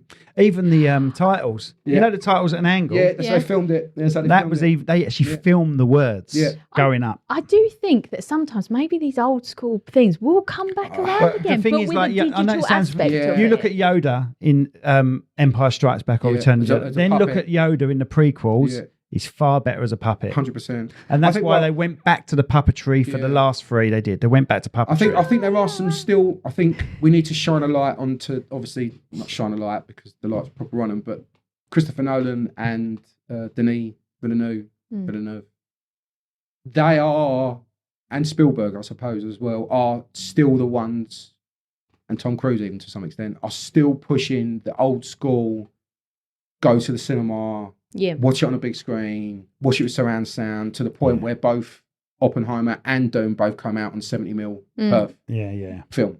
Yeah. I mean, they're shooting, well, in Christopher Nolan's case, they're shooting on IMAX. I'm assuming processing digital because that's the way editing's done nowadays. So they scan each piece of film. That's it, yeah. And then they're outputting it to DCP for cassettes to go into the cinema. But then somehow they're then running that off and creating a platter the size of this room for a 70mm perf of Oppenheimer. So I think you're right in regards to what they're doing is the old school ways of filmmaking are still wanted. Yeah. Unfortunately, not this generation potentially, but us old school. But you look at the old cinephiles are still interested. You look at the old films being converted to 4K, like Zulu. Luke. Zulu's immaculate. Yeah, Luke, big shout out to Luke, just bought me for my, I won't tell you what age birthday, Aliens on 4K, right? It's like watching a different film, man. Now, if you watch Aliens on Disney Plus, listen, grain on film has been there since time began, right? Okay, right? Yeah. It's not just digital, right? Okay, grain has been there on film. It exists in film. It exists in digital. But the grain on Aliens on Disney Plus, it's just, you know, it's. I think of it now as unwatchable, right? Okay, this 4K, I watched it on my PS5. I watched the 4K transfer, dude. There is not a single solitary piece of grain in the entire film. You can see the pores on her face. So what they've done, take it from the original again. They took the original film, they took it back, they've cleaned up every single frame on this freaking film. That's what I did with Star Wars, wasn't it? Yeah, but I think they've used AI technology on this. Again, this is the AI stuff coming in, whether you agree with it or not. And what they've done is stunningly beautiful. They've taken. I mean, I'm slightly biased because it is my favourite film of all time, but what they've done in preserving, preserving the quality of this, you know, I mean, some of the shots are really bad, dude. I mean, there's you've probably seen it. It's been a while since the original Alien. But I mean, this has got rear screen projection in it, right? Okay, so rear screen projection. Right. Yeah, they put a projector screen up, and they'll show on the screen the ship crashing, but put then all live actors in front of it running away from it. Right? Okay, now the 4K transfer is good in some ways, but it's not good in that instance. You know, like oh my god, just sitting there going, that's a fucking projection. You know? But the close-up shots, the action in it. I mean, the old school ways of movies being made now is gone. You know, you can just look at what's happening now with the volume and what's being used in shooting Star Wars and the Marvel and stuff. It's also like what I don't know what they're called. Those screens, those the volume. Is that what that is? The volume. So basically, what they've done now, they've took OLED screens. That's it. And they've created a virtual set. Yeah. And the way that the camera moves is that it's tied into the set. And the by actors are Unreal actually, Engine. the actors won't be just acting in green. I mean, They've actually got a physical environment that they can help them act with. Exactly that. The Batman is a great example. My nephew uses one in London. He goes to London Film School. Our son had to do a little bit because he was doing a Star Wars film. This is where it's come. It doesn't take long now. It's technology, big technology, always starts big. And then, I mean, look at us now, guys. Yeah. We're sitting in a studio that only maybe 10 years ago was only achievable by the biggest media company. Yeah. Now we're just sitting there. Now anyone can do it. Yeah. Anyone. It also helps the actors. Like going back to my son, like he said, there was a part where they're like, right, there's some, I don't know what ships they are, the triangle ones in Star Wars. He said, Star right, Destroyer. they will be overhead now, and they actually panned the camera up, and they went, this is what it looks like, and he went, oh right, okay. So we knew what he was doing. He knew how to interact with it, and it was amazing. Again, I think there's like any medium. Was that another one? That's it. We're done. That's the last one. Is that all of them? We covered 8 years. That's the last one. We've covered 8 years, mate. I think there could be a solid 8 years there, isn't it? Have we covered a solid 8 years with no gaps? We've got... There's two next to each other. Just don't mix them up. We've got 15, 16. There you go. Look, we can add them all together. There we go. We ain't done bad, mate. Have we? Hey, we've done all right. Teamwork makes the dream work. And honestly, actually, going off subject now, talking about the William, I do believe in that. I think that friends in the industry is so important, without a doubt. Right, having competitors, isn't which I like to prefer called colleagues, if I can be honest with you. It does so much good, right? In terms of like keeping you on your toes. Yeah, absolutely. Yeah, is a great thing. Well, like when we went to the first wedding awards, you guys were there and you were 20 strong and you were loud and we would just turn up like, oh shit, we're competing with this company. So then the next year, next year we were like, we've got to go, let's up it, let's up our game and, try and beat them. Yeah, and also friends are also... working together, and also, but also it's having a drink at the Kent Wedding Awards is a great example. Exactly. But also... when you need help, yes, exactly. When you need help, like tell. Like, I mean, I've done this before. We've come down here. We've done it before. The messages of tell. Got a girl coming to you. Yeah, I can't do it. Can you do it, Simon? I've got a girl coming to you. I can't do it. Can you do it? And that's what it's all about. My auto reply on my emails has your details on it. It does. It does. Because when I say unfortunately I can't make the date, but here's the work one's not the personal one. But that's what it should be. Yeah. That's what it should be. It should be. We're very lucky. We're all working in an industry where 99.9% of the time on a day everyone's happy. Okay. Name another job that has that. That's right. Well, we always said to each other, even in a recession, people still get married in a recession. Yeah. So we were on the verge of sort of like of dumping my engineering role. Actually going full-time Cherrywood and then boom, COVID hit. COVID hit. And that's the only thing I've known in 20 odd years to ever stop weddings. Yeah. I think, while on the subject, I think we are still in the COVID hangover now. I think that there's definitely not as many weddings as there were. Definitely not. No. It's the market is also incredibly competitive now since the invention of mirrorless cameras. I think that there's a lot more photographers and videographers out there. Yeah. And you'll laugh at the next bit, right? But I think it is a factor. No one was hooking up and shagging in 2021. That's true. That's true. Yeah. No one was going out clubbing. No one was going out clubbing. And in fact, and I'm unfortunately I'm a victim of this myself. People broke up because of COVID. They didn't get married. They had enough of sitting in each other's pockets for sometimes. I mean, look at us. We didn't work for 18 months properly, did we? Yeah. That's right. And I think that. And bridesmaids were coming in wearing masks, matching masks to the dress. Some of them needed it, bro. But anyway, it's just. I think that we are still in some type of COVID hangover. I don't think the wedding industry is back to firing on all cylinders yet. Don't get me wrong. I've got work. I'm doing okay, like you guys. I've got enough there to keep me going. I'm very happy with my bookings for this year and next year. And 26. I've got stuff for 26 already. 26, which is great. Which means there's that's the great thing about our job, is that if you can see things ain't going right, you have time to sort it out. Yes, that's right. Okay, Yeah. because you'll know people book a year or 2 years in advance. So if you can look at now and you can look at 25 and go, right, hang on a minute, we need to do something here, right? And you still have an opportunity to do so. If you get to January, you're kind of, we've got to push this. You get a projection of what your earnings are going to be for like 2 years in advance, which is absolutely. good. And I mean, listen, the numbers have dropped. I think that not many people are getting married.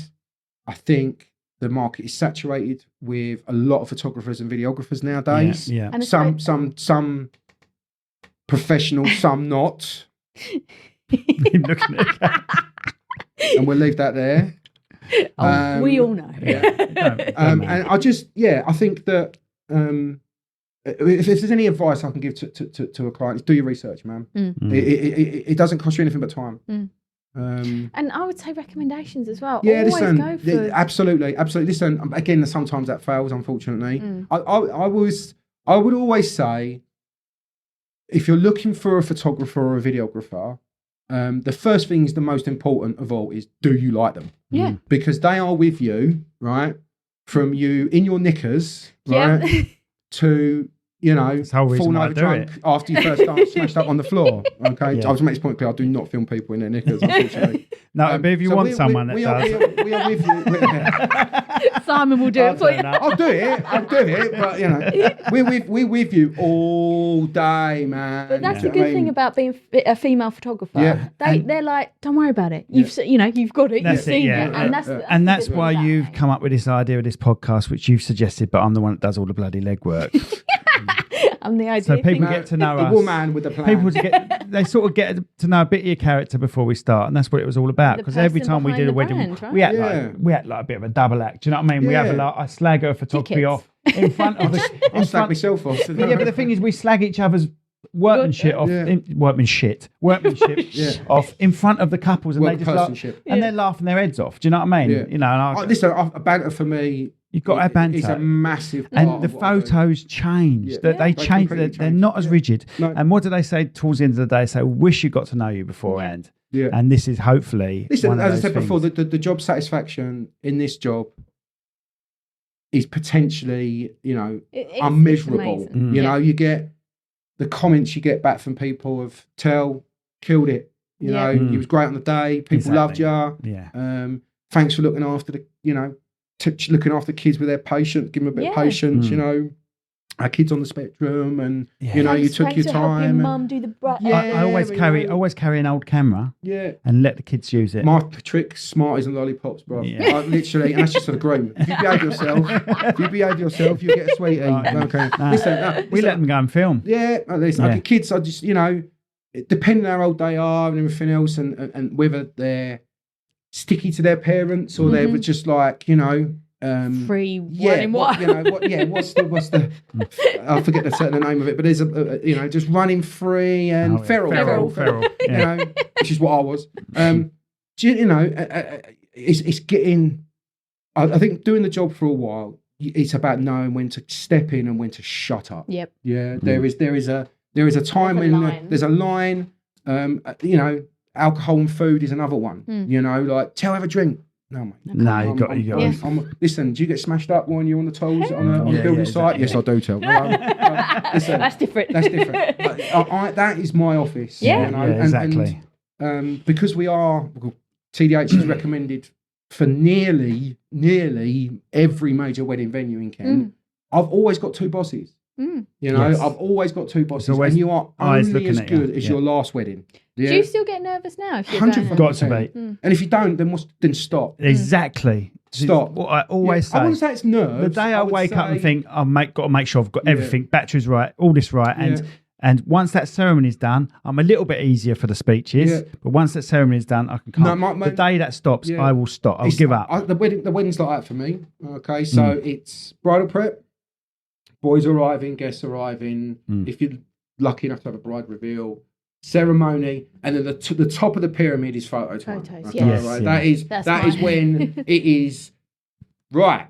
She's fucking half hour late. Right? Okay. Additional to that, they haven't told us There's owls that are going to be coming along in a minute. In the right? rings. There's dog- a chimney. dog's There's a gonna- chimney freaking sweep, right? Okay, and there's 3 donkeys, right? Okay, And singing waiters. the singing waiters and speeches are first. Yes, that's it. Right, okay, right. Speeches are first. Because the cameras put themselves in position for speeches, don't they? Right. I hate that. And that goes back to what we were talking about earlier about, you know, time management, Yeah. how good you are at your job and knowing what to do first and when to do it. You have to be able to think quick on your feet as Oh, well. mate. Like if Yeah, you've got and be a a people beautiful, person. beautiful sunny day Yeah. and all of a sudden the worst grey cloud Yeah. comes over, you're Yeah. thinking, shit, I Yeah. now can't do any photos Yeah. outside. Plan I've got B. to think quick on my Plan feet. B. Where can I do it? Plan B. Yeah, Plan, and it's always having a plan B. Yeah. And when a couple say to me, I have no idea of venues, I say, think about if it's raining and think about if you can get any good shots inside. Inside, Because yeah. sometimes, I always sometimes embrace it. them venues are amazing outside And and nothing inside. Yep, absolutely. And vice versa. I actually think that's pretty much all venues. Mm. You Yeah. know, Yeah. there is only, I could count on one hand that I think that give you an opportunity and the space to shoot big family group shots and everything inside. Yeah. You know, Yeah. there are not many places No, there's not. that actually can do it. No. And if they can, it's normally where the ceremony's been. Yep. Right, Yes. so you've got to You've move. already Move You've it got to on. move stuff. everything out of the Yep. way. And then if you're a professional, really, you've got to put it back again. Yep. Do you know what I mean? Right? You know, Which is the you can't just go, annoying- give it to the fucking Toastmaster, I'm getting out of here. Like, you know, don't mean that, me, Julie, I love you.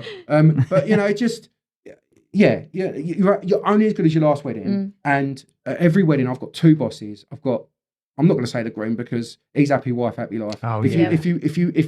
if you treat the bride the way she deserves to be treated on her wedding day, give her the service that you promised to give her, he is fucking sweet. Yeah. Yes, Right? that's right. He yeah. is like that, mate. Yeah. He actually couldn't give a monkeys. He's more interested in Marbella, Yeah. right? Yeah. Okay, than helping him planning in any type of wedding, right? Okay, Yeah. but as long as I keep her sweet and keep her happy and promise I'll do everything that I'm going to do, and then keep everything on time for the venue, right? Okay, that's all you've got to do for the venue. To just get there, get the Bible out, and say, right, I've got a 2:00 ceremony, guys. I've got dinner at 4:10, and I've got speeches after. They're like, yeah. So I call that a 2, 4, 6, 8. Very straightforward. Ceremony at 2, dinner at 4, speeches at 6, first dance at 8. Perfect. And if you stick to that, You're good. Yeah, the ultimate break ruiner for us is a singing waiter, isn't it? I don't mind them because I hate sitting around at weddings. Oh, right, okay. I actually See, go I'm out my old. mind. See, I'm like that. I'm like, right, we need to do this. We need to do Yeah, this. yeah. It's not often like me and Luke. Sometimes when we shoot together, we'll go back and redo our externals. So, for example, if we got there in the morning and It's not fully made up. and it's not cloudy. Yeah, well, it's cloudy. Yeah. Okay, but we know the rest of the day's sweet. We'll go back out when during everyone's having their dinner, and we'll go back out and we'll go, right, let's shoot this again, right? So we can really listen. I always say when I sit to all the guys when we was editing, the first picture that they see and the first shot they see on their video or photos is the most important thing out of the whole thing because it sets the mood Tone, yeah. and the tone for everything. If the first shot of the bride, right, is sitting there getting her makeup done with 64 chins, right, okay, she's not going to be fucking happy. No. Right, Never okay? start But the off with opening that. shot of the photography or the video is her sign outside that says "Welcome to the wedding" of the. That is a welcome to the photos as well. You know, it sets the mood and the tempo. And for the same everything. for the last bit as well. If Yeah, you're going to absolutely. end it on her going, because she's pissed out with her I always go outside. Last shot is an outside shot of the venue, Mm. just to go right. The end, you know, and it puts definitive ending on the photography and the video. I don't actually think you two have actually worked together, have you? No, No. never. No, don't work the together. poor sod has never had the pleasure. Listen, you know, it's weird because I do both. I get to work with photographers mainly. I have worked with a couple of videographers, but because I've got people that I recommend all the time, and people recommend me, and because I don't know, really. I'm lucky. I get to meet lots and lots of people, so I know all the photographers. I know most of the videographers. Where other photographers don't know other photographers, right? Because they never get to mix and socialise with them. They are competition. They are the enemy. See, I do, obviously, because you do video as well. Yeah, the thing is, I've never seen it like that. Yeah. I've never seen it as Nor the enemy. do I, bruv. But listen, we're quite 'Cause the first time we outgoing met- people, aren't we? First time we met, you know, you got the awards, and I've come up, congratulated you, and then Chris Milton come up and went, "That's a really nice thing to do." Yeah, I was like, I don't know why I wouldn't do that. You know? As we said it before earlier in the podcast, competition is good. Competition is good for everyone. Yeah. And, Absolutely. if you don't have competition, you get too comfy, don't you? Right? You think Nothing improves. Nothing improves. You get stale. You start losing interest in the job. And, you know, I've always said to myself, I'm 22 years in August. I still freaking love it. Do you know what I mean? Like, you know, obviously I've stopped chatting up the bridesmaids now. I've moved on to the mums. Do you know what I mean? Like, I'm hoping to move on to the nans within the next couple of years. Love a gilf. You know? Gilf. But listen, Yeah. it's an industry that's always changing, always developing. Social media's got a massive part of that, so you've got to be on the social media trend. But I'm not doing TikTok. Sorry, I'm not doing it. And if you don't keep on top of everything, then you will get left behind. Yeah. Absolutely. Because that's the newspaper these days. 100%. That's the newspaper. Even they're dead. Yeah. You know, mainstream media, full stop. I mean, listen, I watch live TV for football. Yeah. That's it. Yeah. That's the only reason I watch live TV. I don't watch it for the news anymore. I remember No, waiting don't for Channel. Don't watch it for. I remember waiting for Channel 4 to come on. I might watch the occasional documentary that might be interesting. You know, But it's really everyone's got to be talking about it for that to happen, though, 100%. right? I mean, I think like, you know, the likes of ITV, maybe not the BBC because they're subsidised by the TV licence, but ITV, Channel 4, Channel 5, they're in real trouble because no one is watching live TV anymore. No. It's all This generation, my daughter's generation, do not watch it in any way, shape or form. They're the ones that are coming through, like they're the ones that are coming through for weddings. Yeah. So I think, you know, wedding fairs, are they going to be around for the time that they have? Are they going to be still required? I think so, personally, depending on what you're selling, because you're buying into the person. Yeah, you need I to buy like the them. person. Yeah. No, that's like them's not the right word. But I do them. I don't mind doing them because there is that interaction that you have with clients that you don't have online. You know, I've took a booking yesterday. Gil messaged me yesterday. Can you do this date? Yeah, sweet. I'm booking you.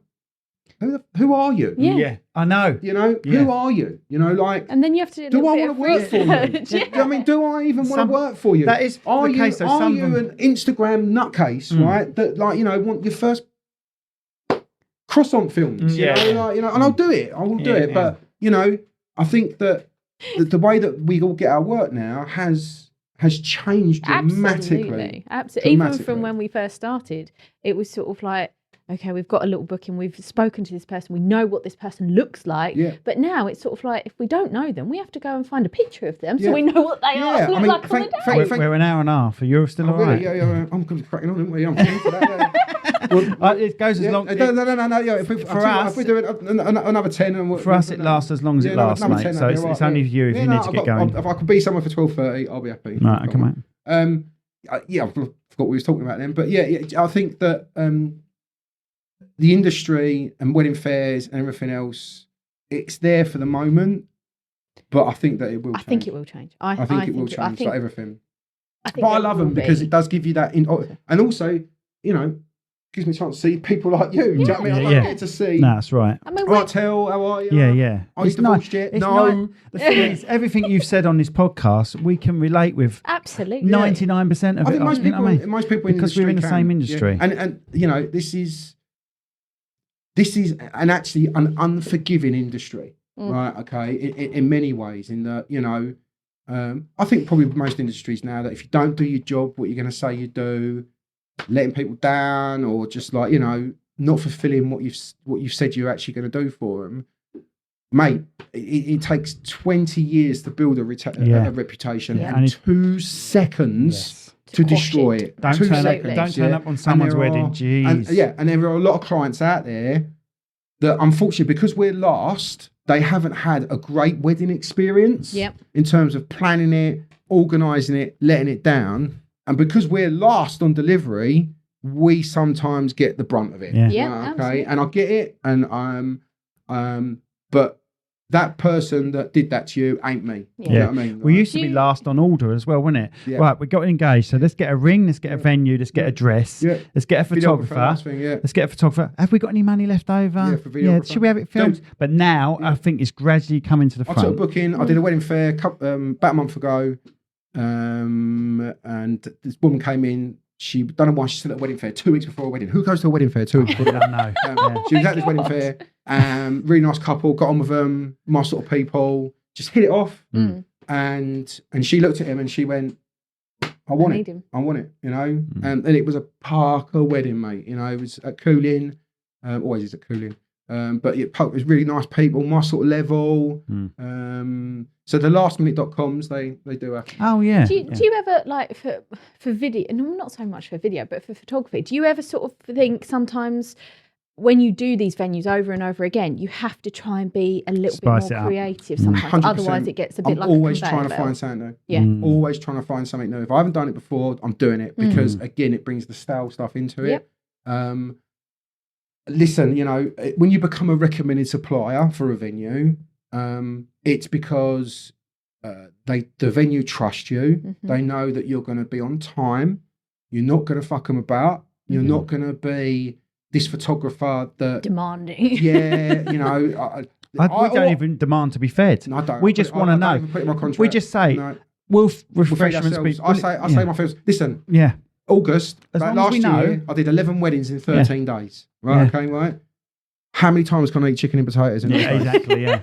This year, we keep getting invited to the table, one of the tables. I did last Tuesday, and I dealt with it. I'm not a guest, but I dealt with it. I sat there with a load of people I didn't know, and you're always the centre of conversation. Yeah. You're always the centre. So what's it? And you're like, Yeah. So how long have you been doing this for? and you just sort of sit down and like... But nearly how do every you know the wedding bride this and year, groom? Yeah. nearly every wedding this year, we're invited to the table. Yeah. Listen. I don't know why I've done that. I don't know why I did that. It's a lovely gesture, but it brings us back to the line that we was talking about. Okay, do you take canopies? Yeah. Do you take a canape when you're working? For me personally, no. Right. Yeah. For me personally, right. Okay. For I me, can't no, take 'em. right? Okay. No. Right? Can't take 'em. Right. Do you drink any kind of alcohol? No. Right. No. Right. If you finish the job, right, and the cameras are down there in the van, and the father of the bride, right, won't Wants have to it buy because you you know a what they're drink, fucking yeah. like, right? Especially if you get a geezer father of the bride because it's old school. Right, I know them. I know what they're like, and the old school in me will reciprocate. Okay. Yep. If he said, "Tell, please come have a drink with me," then yes, I probably would. Right, but Absolutely. it'll be a shandy because I've got to drive home. Yeah. Okay. The line. I mean, I've even been offered a tip. well, I took a tip last And I week. can't don't take mind it. No, them. listen. I Can't turned take it them. back. But the best man said to me, "Tell," and it was a good excuse. He gave me a drink, and he said, "Tell, you don't turn down a groom on his wedding day, right?" Oh, right. So I was like, "Okay, Okay. right." But I ended up giving it to the kid anyway. But anyway, but you know, I get I was it. like, mate, I get you've it. paid for this. Yeah, I service. get it. Yeah. I get it. But listen, I'm a bit like that myself, right? Okay, if I was ever to get married again, and I won't, but if I did, right? Okay, first of all, I'd use the people that I know because I know if the job's going to get done properly. But He's only said that because he knows he's never no, getting no, married. I'll never fucking get married again. I am never getting married again. But having that is really important. Do you ever get the wedding fairs and stuff like that? How much for one day? Oh, mate, the one day thing. I can see that grinds your gears as well. It's hit him, look. No, listen. I take it as people are naive, and that's not as a term that is meant in any kind of offence in any way, shape, or form. Listen, what you're paying for is not one day, right? We talked about it earlier. What you're paying for is knowledge and experience, right? What you're paying for is when the shit hits the fan, right? We can get What is this geezer going to do to sort it out? Yep. Okay, because you're the person they look to for that. Okay. Additional to that, you know, and this brings us back to there's editing as well, which is a massive factor, obviously. But I think people understand that. What I think people think they understand is how expensive it is to buy a decent camera, one camera and lens, right? Okay, one camera and lens. So my R5 what I use for photography. The body is, correct me if I'm wrong here in the chats below, and afterwards in the comments, I believe it's about £5.5 grand. Yeah. Right? And that's just the body. Yep. Right, okay. I use the 28 to 70 f2 full length for the range of the lens, right? Which means it's £3,000 just for the lens. Right, okay. So that's £8,000, right, on just one camera. Yeah. Okay, with one That's lens. like your baby Right? that you want to protect. Listen, different photographers do for lenses. I know that the fashionable thing at the moment for photographers is a 35 and 85. Okay, right. But I'm old school. I still love my 70 to 200. I do. Right, okay. I do. I'm sorry, I do. Right, because it gives you stuff you just can't get on an 85 Absolutely. and 35. Okay, because anyway, we'll go into it. So you know the costs, right? Then let's get into the video. We talked about this before, right? I've got a GH5, a GH6, Right, okay. an S5. Right. So there's £10,000 there. Yeah. Already, Yeah. Right. Okay. Without lenses. Without lenses, Okay? Without yeah. the tripods, without the audio and everything else. Right. Okay. So listen, that's alarm bells ringing. Okay. If someone's offering to you a photography service or a video service, I don't want to say sub £1,000, you know, but you know, I'm VAT registered as well. Right. Okay. So you know, if you take into consideration, I think, you know, arguably 30% is a profit, right? Okay, right. If you take in consideration 30% profit is ideally what you do, because 20% of that you've got to give to the government, right? Okay, right. Okay, just so you know, right? Okay, right. Okay, right. So take into consideration the wedding fare that I've just paid for to meet you. Yep. Okay, the website that I've paid for to show you. you my work, and then put all the work I've paid for to put on there. The insurance, the cameras, you know, Even the PPL license. and then the day's work, the editing, VAT, corporation tax. Right, okay. If you are paying sub £1,000, right, okay, right. How are you even profiting? I know. We've actually sat and worked it out and worked out how many hours, and we don't even get minimum wage. No, And once you work out when the you hours, say that rough to hours. people, they're like, "Oh, okay." This, you've got to love what you do. Okay. You're never going to get rich in this industry unless you own a venue. Yeah. Right. Okay. And in that instance, I think nowadays, even the venues are finding it harder nowadays because there's so many of them. Yep. Less people are getting married.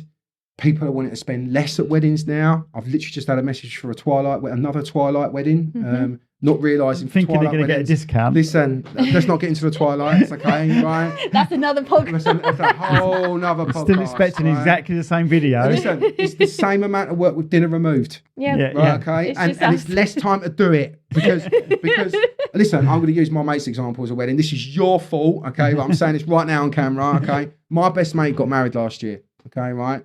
Oh, that's flashing. Why is that flashing? Because it's running out of time. It's going to run out. We're going to go back real quick. Run out of time. We've done the whole podcast. We go. We run out. She had a Twilight ceremony. Ceremony was at 4:30. She turned up at 5:30.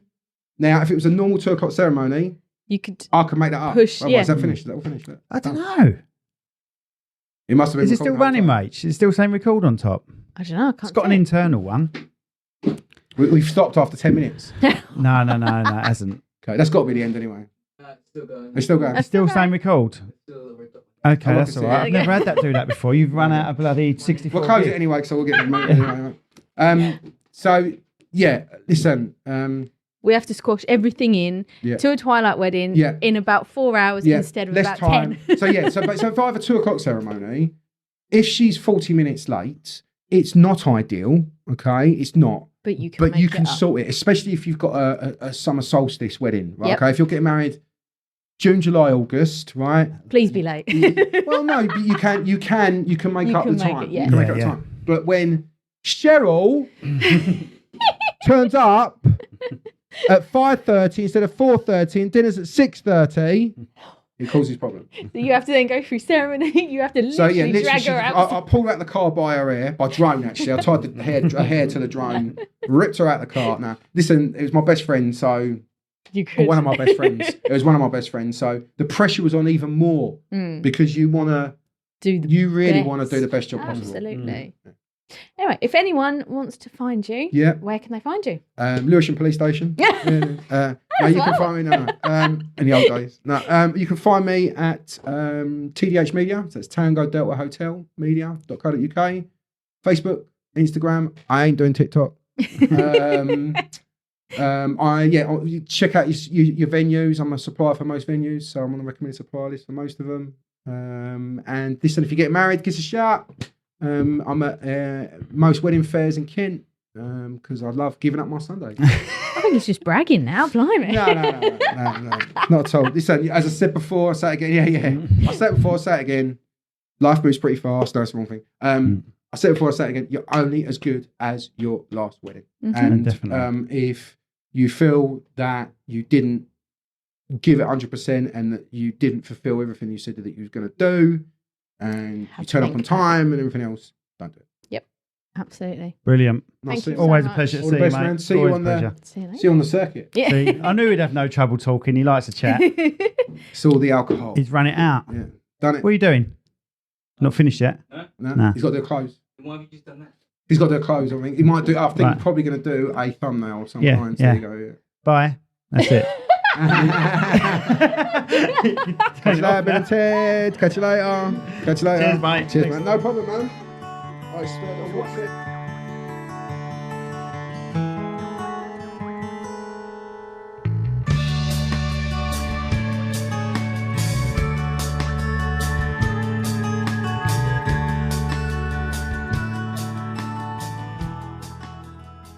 This podcast has been brought to you by Snugdubs Camper Van Hire. Roam the world, park anywhere. That's snugdubs.co.uk. This podcast was brought to you today by Austin's Eatery on Station Road, Strood. Try the Viking Challenge.